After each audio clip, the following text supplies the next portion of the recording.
warahmatullahi wabarakatuh. Yang terhormat dosen penguji uji kinerja PPG dalam jabatan Angkatan 4 tahun 2021. Perkenalkan, nama saya Hani Mulyani dengan nomor induk mahasiswa 2100 103 921 097 106. Saya mengajar di SMP PGRI 1 Sekitar, Kota Tangerang Selatan, Provinsi Banten. Pada kesempatan ini, saya akan melakukan praktek pembelajaran untuk memenuhi ujian kinerja PPG dalam jabatan Angkatan 4 tahun 2021 dengan mengambil materi Asam, Basa, dan Garam yang merupakan KD ketiga pada semester 1 kelas 7. Untuk lebih jelasnya, berikut video yang saya lakukan.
Assalamualaikum warahmatullahi wabarakatuh.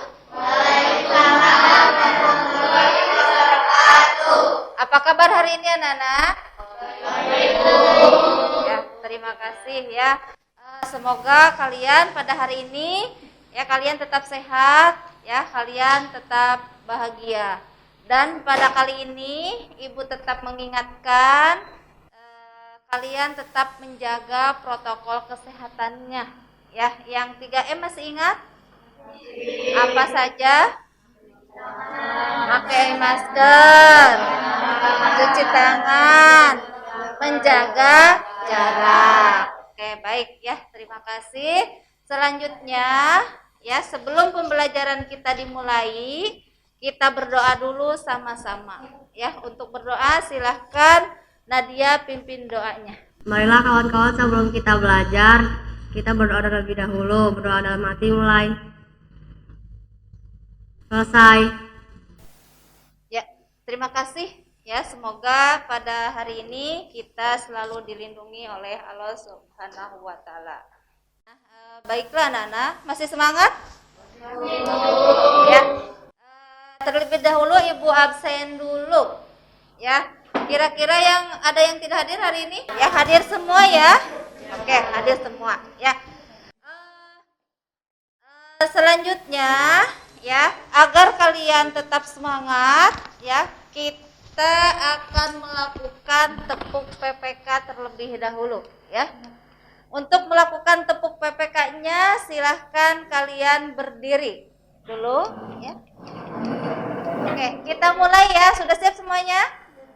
Ya, 1, 2, 3.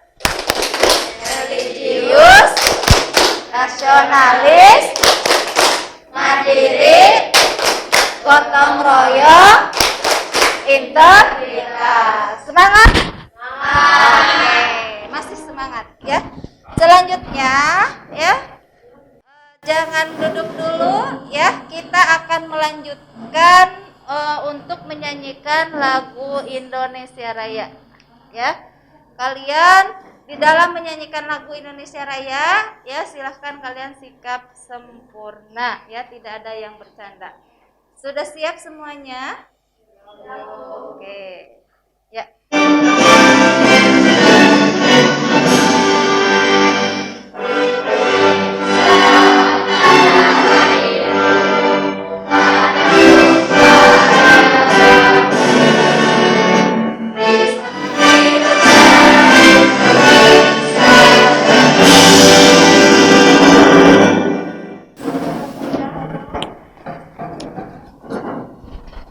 Ya, masih semangat?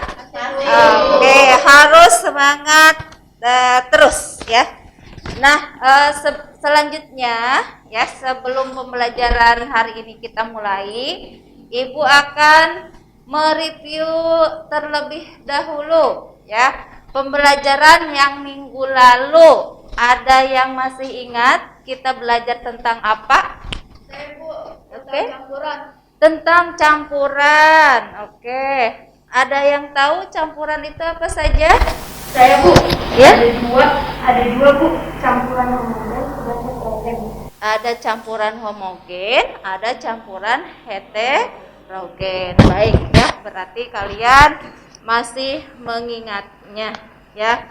Nah, pada hari ini kita akan mempelajari mengenai asam, basa, dan garam.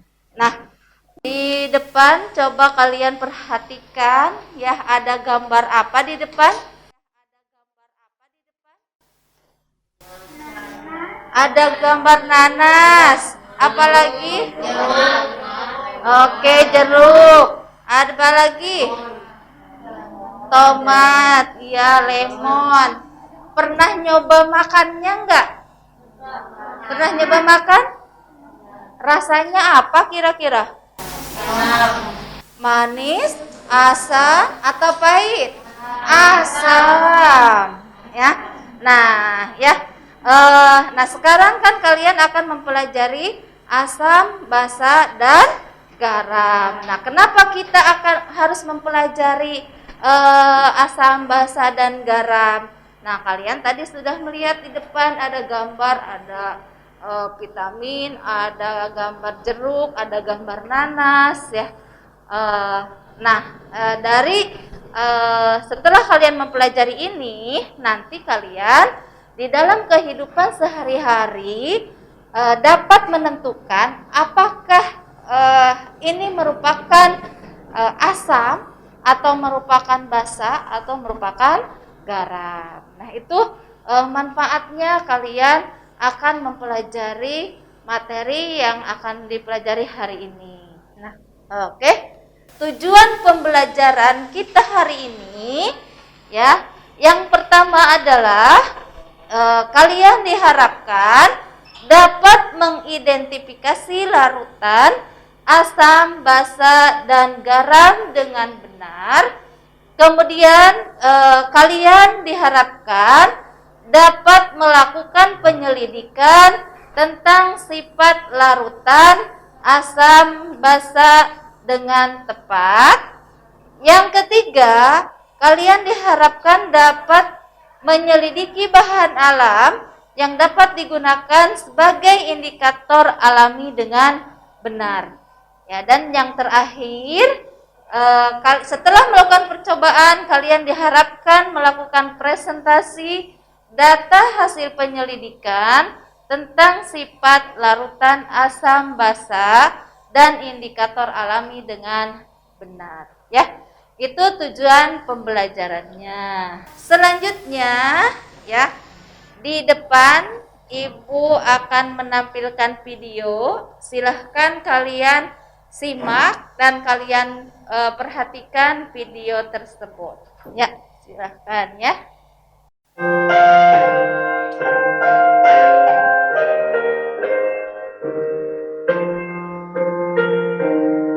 Ketemu lagi dengan saya teman-teman. Pada video sebelumnya kita sudah melihat usus buntu dan batu empedu. Nah, kali ini kita akan melihat dalam lambung kita. ketika lambung kita tidak sehat. Biasanya orang menyebutnya sakit mah atau gastritis atau peradangan pada lambung. Nah ini teman-teman ya, kalau kita lihat di videonya, ini adalah kerongkongan kita. Dimulai dari kerongkongan kita ya teman-teman. Ini ada namanya GERD. GERD itu adalah gastroesophageal reflux disease, suatu penyakit kronik pada sistem pencernaan. GERD ini terjadi ketika asam lambung naik kembali ke esofagus atau kerongkongan kita. Hal ini dapat menyebabkan terjadinya iritasi pada esofagus. Karena saking asamnya, asam lambung kita tidak boleh naik ke atas. Dia akan menyebabkan iritasi seperti yang sudah saya tandai tadi ya. Nah ini teman-teman gambarannya sudah di dalam lambung ya. Kalau teman-teman lihat tuh ada merah-merah tuh. Itu adalah iritasi pada lambung kita.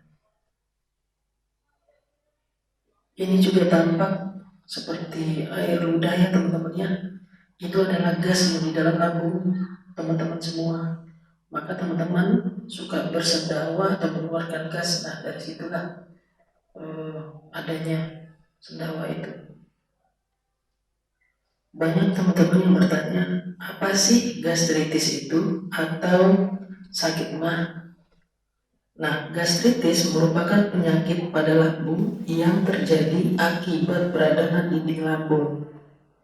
Nah, pada dinding lambung ini atau lapisan mukosa lambung ini terdapat kelenjar yang menghasilkan asam lambung dan enzim pencernaan yang bernama pepsin. Untuk apa? Untuk melindungi lapisan mukosa lambung dari kerusakan yang diakibatkan asam lambung. Dinding lambung dilapisi oleh lendir atau mukus yang tebal.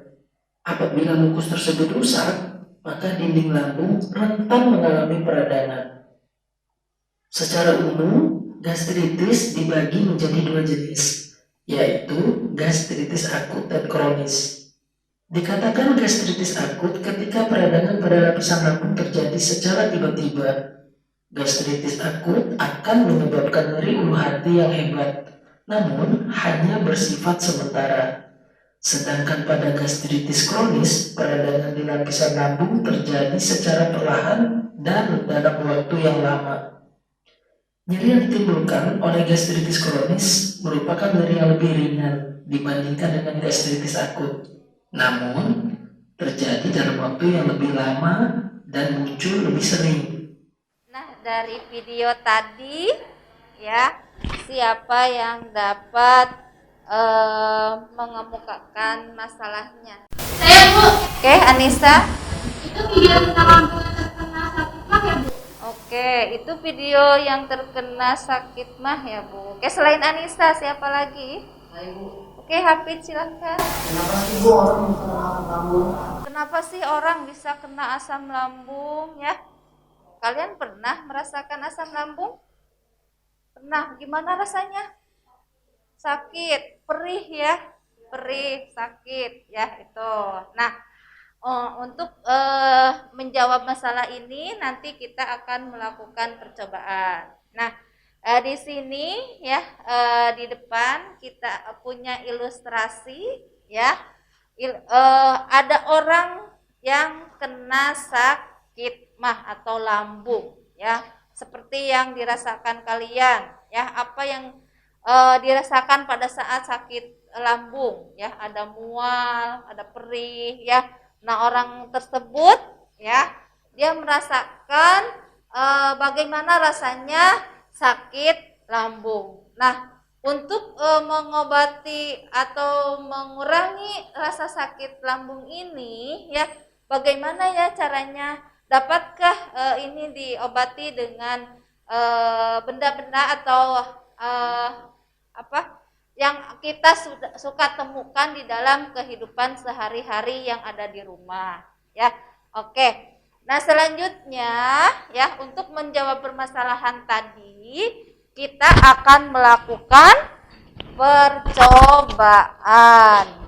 Nah, untuk melakukan percobaannya ya, kalian nanti lakukan selama 20 menit. Nah, silahkan sekarang kalian duduknya berkelompok dulu ya, pindah dulu tempat duduknya, bentuk kelompoknya masing-masing. Ibu bagikan dulu LKPD-nya. Ini LKPD-nya. Nanti kalian isi LKPD ini sesuai dengan percobaannya. Udah siap melakukan percobaan ya? Nah, sebelumnya coba kalian perhatikan sambil buka LKPD-nya ya. Di dalam LKPD yang kalian pegang tadi, untuk melakukan percobaan, lihat dulu langkah kerjanya. Ya, oke, silahkan kalian lakukan percobaannya. Semuanya bekerja. Ada yang menulis LKPD, ada yang membuat larutan, ya, ada yang menyampurkan. Setiap itu pipetnya ganti ya. Setiap masing-masing satu pipet. Jangan dicampur-campur pipetnya.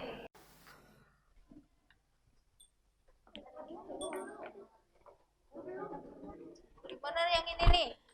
Grup cowok. Ini sudah, ini. Oh, ini tinggal 2 lagi belum? Itu dulu aja.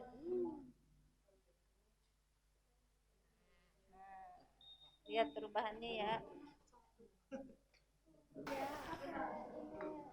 Iya, pakai lakus dulu ya. Nanti kesini kalau sudah. Selesai ya? Sudah. Oke. Ya, kelompok 1 sudah selesai. Yang lain sudah selesai? Sudah, Bu. Oke, sudah ya. Kalau sudah selesai, ya sudah simpan percobaannya, ya jangan dimainin, ya disimpan. Kita akan mempresentasikan hasil percobaan yang kalian lakukan tadi. Nah, siapa yang akan mempresentasikan terlebih dahulu? Kelompok mana? Kelompok 1, kelompok 2, kelompok 3? Oke, silahkan Benton, maju Benton. Bawa ini. Ya, yang kencang suaranya Benton. Dari pengamatan alkafilah tabel bawah ini berdasarkan perubahan warna yang terjadi. Pada larutan air jeruk, perubahan warna pada lakmus biru menjadi merah. Perubahan pada warna pada lakmus merah tetap merah. Perubahan warna setelah ditetesin air kunyit menjadi kuning terang. Larutan kroma, perubahan warna pada lakmus biru tetap biru. Perubahan warna pada lakmus merah menjadi biru. Perubahan warna setelah ditetesin air kunyit menjadi kecoklatan. NaOH, perubahan warna pada lakmus biru tetap biru. Perubahan warna pada lakmus merah menjadi biru. Perubahan warna setelah ditetesin air kunyit menjadi kuning gelap. HCl, perubahan warna pada lakmus biru menjadi merah. Perubahan warna pada lakmus merah tetap merah.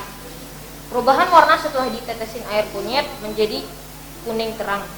Air garam, perubahan warna pada lakmus biru tetap biru. Perubahan warna pada lakmus merah tetap merah. Perubahan warna setelah ditetesin air kunyit tetap kuning. Air kelapa, perubahan warna pada lakmus biru tetap biru. Perubahan warna pada lakmus merah menjadi biru. Perubahan warna setelah ditetesin air kunyit menjadi kuning gelap. Air suling, perubahan warna pada lakmus biru tetap biru. Perubahan warna pada lakmus merah menjadi biru. Perubahan warna setelah ditetesin air kunyit menjadi kuning.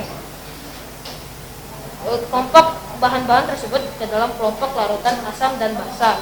Larutan asam tersebut adalah air jeruk dan HCl. Yang merupakan larutan basa adalah kroma, NaOH, dan air kelapa. Yang merupakan netral atau garam adalah air garam dan air suling. Sudah Benton? Oke, terima kasih. Tepuk tangan buat Benton. Kelompok 3 sudah bagus ya. semoga sudah dapat mempresentasikan hasil percobaannya. Ada yang dapat menambahkan lagi? Yang mau menambahkan hasil Oke, silahkan Dipa. Maju Dipa.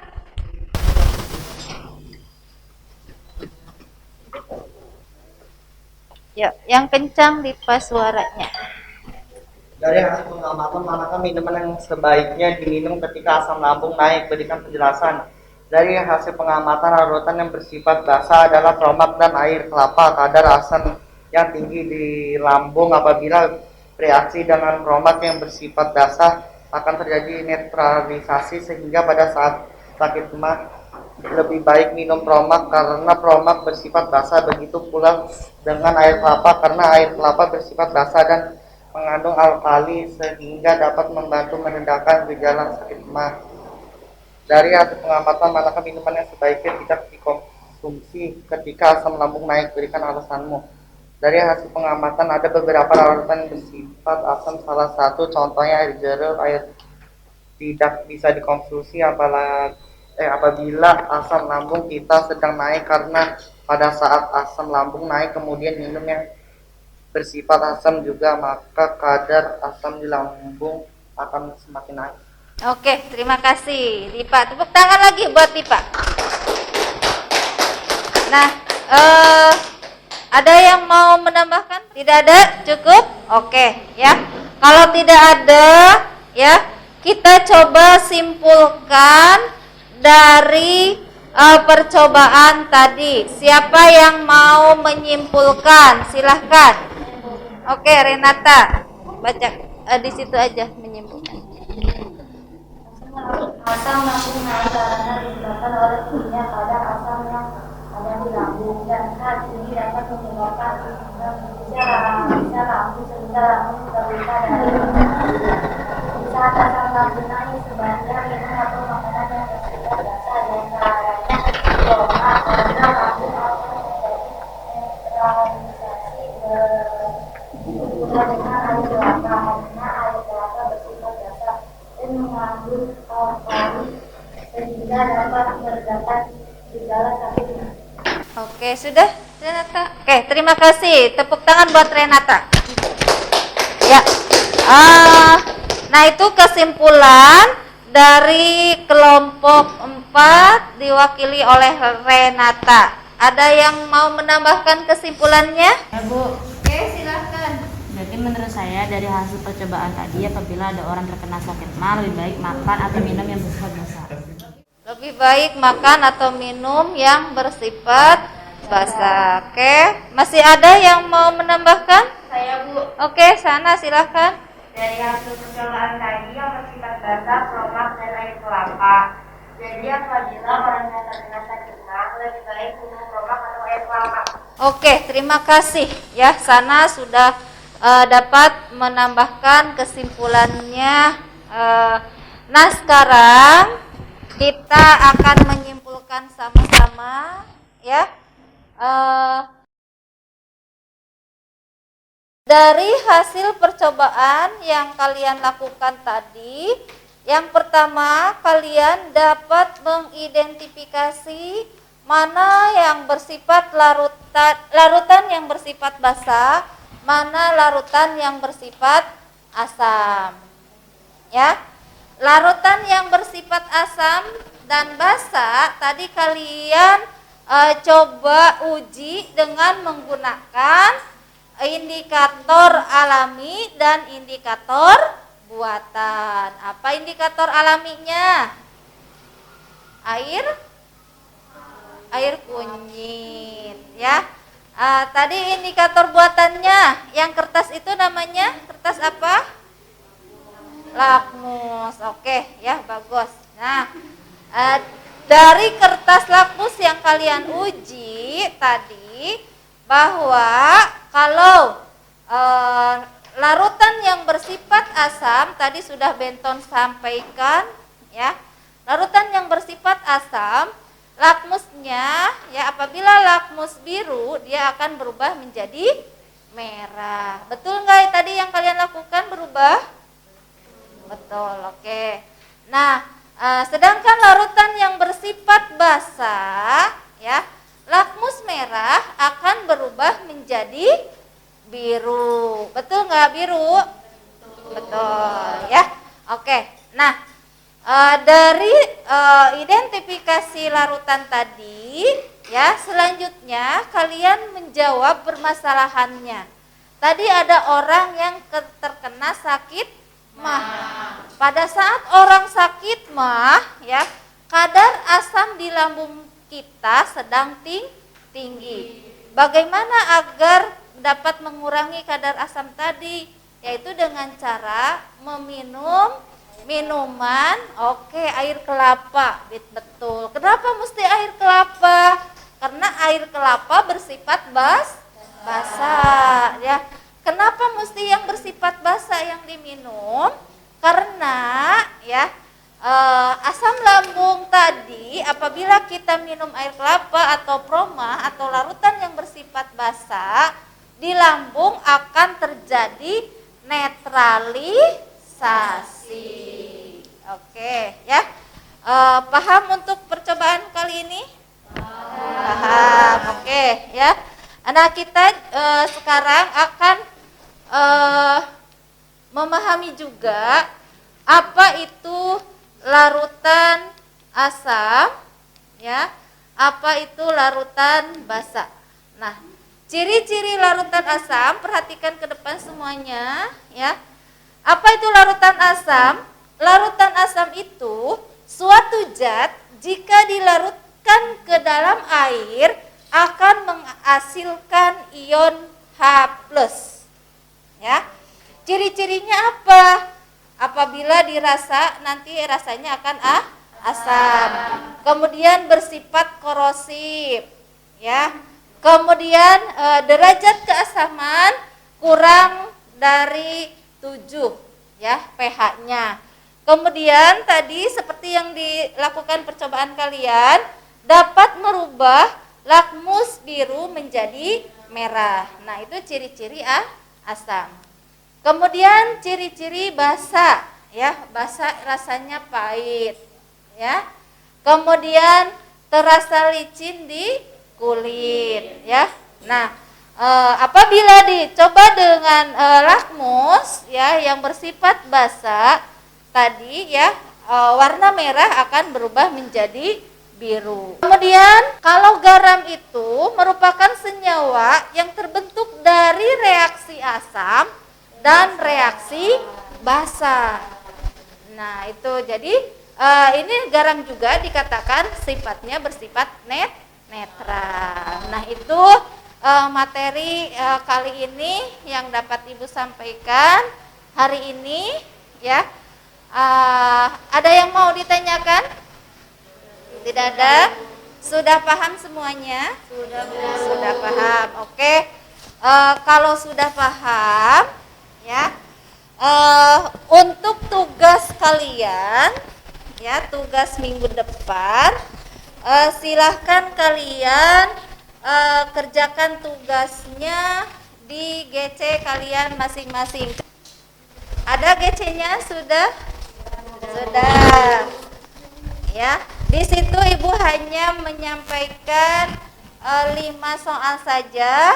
Ya, kalian kerjakan soalnya nanti di GC. Terakhir kalian mengirimkan jawabannya nanti jam 1 siang. Itu tugas dari Ibu.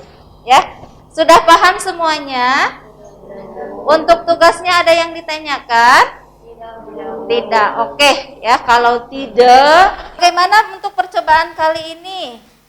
Menyenangkan? Menyenangkan, ya. Apa yang kalian tadi uji tentang apa? Asam, garam dan basa, ya, pintar, ya. Bisa kalian membedakan larutan asam, basa dan garam? Oke, sudah bisa, ya. Oke.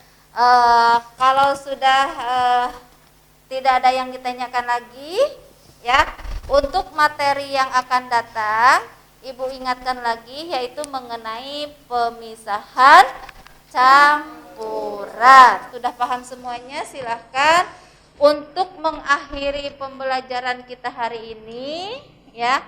Kita berdoa dulu bersama-sama ya. Siap, silakan Nadia pimpin doa untuk mengakhiri pembelajaran. Marilah sebelum pulang kita berdoa bersama-sama. Berdoa dalam hati mulai. Selesai. Oke, terima kasih Nadia ya. Terima kasih semuanya. Ibu akhiri pembelajaran hari ini. Assalamualaikum warahmatullahi wabarakatuh.